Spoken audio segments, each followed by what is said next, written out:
Selam olsun iman yolunu ilk açanlara. Selam olsun zor zamanların yoldaşlarına ve selam olsun yükü hafifleten, varlığıyla huzur verenlere. O, Hazreti Sevde binti Zem'a, Habeşistan'a hicret edenlerden. Yetimlerine hem ana hem baba olan bir kadın. Mekke'de her şeyini kaybedip Rabbine tutunan bir mümin. Birçok yönüyle İslam'a olan katkıları önemli olan Hazreti Sevde, özellikle ilk Müslümanlardan olmasının yanı sıra mücadeleci ruhu ve Rabbine olan derin bağlılığı ile tanınır. Onun hayatı gönülden gelen fedakarlık ve imanın gücüyle şekillenmiştir. İlk evliliği amcasının oğlu Sekran bin Amr ile olmuştur. İkisi de ilk Müslümanlardandır ve müşriklerin baskılarına dayanamayarak ikinci hicret kafilesiyle Habeşistan'a gitmişlerdir. Bu Sevde'nin Allah'a olan teslimiyetinin ve İslam'a olan sadakatinin somut bir örneğidir. İlk hicretlerinden bir süre sonra Mekke'ye döndüklerinde yine Mekkelilerin eziyetlerine katlanmak durumunda kalmışlardır. Ancak bir zaman sonra eşinin vefatıyla yalnız kalan Sevde çocuklarıyla birlikte büyük bir sınavdan geçmek zorunda kalmıştır.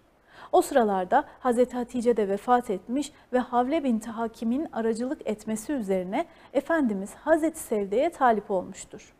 Evlendikleri zaman Efendimiz de aynı yaşlardalardı ve Hazreti Ayşe ile evlenene kadar 3 yıl boyunca sadece Sevde validemiz Efendimizin tek eşi olmuştur. Sevde, gönlündeki güzellikleri dışarıya da yansıtan bir kadındı. İçindeki güç, sadakat ve merhamet, çevresindeki herkesin dikkatini çekerdi. Hazreti Ayşe ve diğer hanımlarına olan sevgi ve saygısı içtenlikle paylaşılan bir kardeşlik örneği sunuyordu. Zorluklarla mücadele ederken bile seviciliği ve şakacılığı ile herkesin kalbini kazanmıştı. Kendisinin derecelikle geçimini sağlaması, kazandığı parayı da Allah yolunda harcaması onun ne kadar cömert ve paylaşımcı olduğunu gözler önüne sermektedir. O cömertlikte Zeynep binti Caş'la yarışır ve Medine halkı Sevde'yi de yardımseverliği ve infakıyla tanır ve örnek alırdı. Hazreti Sevde her yönüyle Peygamberimizin yanında durmuş, işlerini kolaylaştırmış, yoluna hep itaatle devam etmiştir. Herkes tarafından bilinen, dilden dile anlatılan hikayeleri olmasa da varlığı değer katmış, davası hep Efendimizin yükünü hafifletmek adına çabalamak olmuştur. Öyle ki kendi nöbet günlerini bile çok sevdiği ve çok güzel anlaştığı Hazreti Ayşe'ye verir ve her an sevdiklerinin sevinci ve mutluluğunu tesis etmeye çalışırdı. Şakacıydı, sevecendi, güçlüydü ama en çok da itaatiyle, vefasıyla, Allah'a teslimiyetiyle tanınırdı. Uhud'da cephe gerisinde ve veda hacında Efendimizin yanındaydı. Efendimiz'den sonra hac ve umre için dahi evinden çıkmamış ve Hazreti Ömer'in hilafeti zamanında vefat etmiştir. Cenaze namazını Hazreti Ömer kıldırmış ve Cennetülbaki'de toprağa verilmiştir.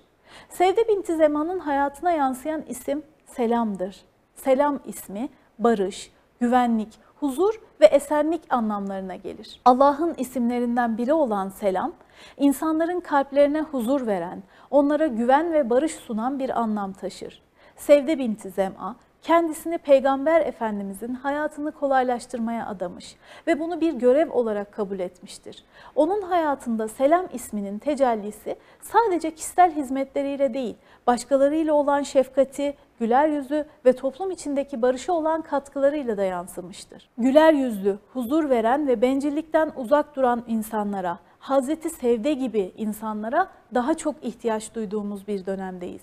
Selam isminin anlamını hayatımıza taşımak, toplumumuzda daha fazla barış, huzur ve güven inşa etmek anlamına gelir.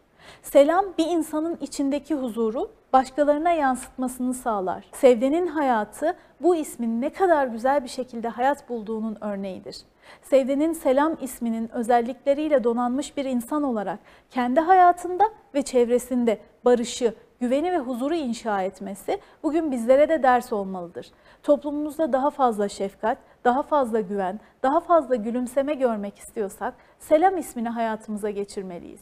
Hazreti Sevde'nin hayatını örnek alarak bizler de başkalarına huzur ve güven vermeli, bencillikten uzak durmalı ve toplumsal barışı sağlamalıyız.